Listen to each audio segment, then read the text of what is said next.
আসসালামু আলাইকুম বন্ধুরা, আমি আজকে পুঁটি মাছ দিয়ে নতুন আলু দিয়ে টমেটো দিয়ে চচ্চড়ি করে দেখাবো। প্রথমে হলুদ লবণ দিয়ে মেখে নিলাম, তারপর আমি মাছগুলোকে ভেজে নিব।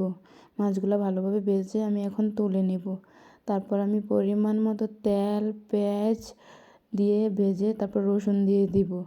তারপর আমি আলুগুলা দিয়ে দিব। আমার আলুগুলা দেওয়ার পর আমি এখন পরিমাণ মতো লবণ হলুদ মরিচ দিয়ে ভালোভাবে আলুগুলাকে ভেজে নিব।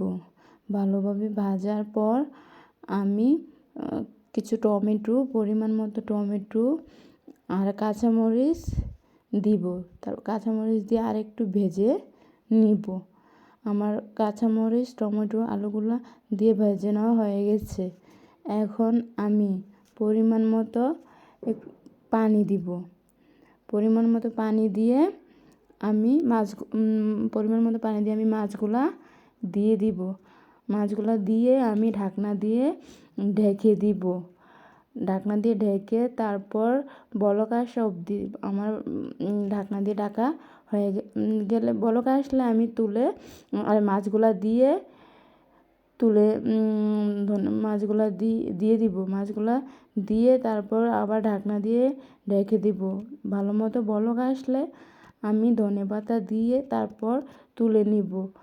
এই তো আমার সুস্বাদু আলু টমেটো পুঁটি মাছের চচ্চড়ি রেডি হয়ে গেছে। আপনারা জানাবেন আমার পুঁটি মাছ আলু চচ্চড়ির রেসিপিটা কেমন হয়েছে। বন্ধুরা সবাই ভালো থাকবেন। আসসালামু আলাইকুম সবাইকে। আর কেমন হয়েছে সেটা আমাকে কমেন্টস করে জানাবেন। শেয়ার দিয়ে দিবেন, একটা লাইক করে দিবেন।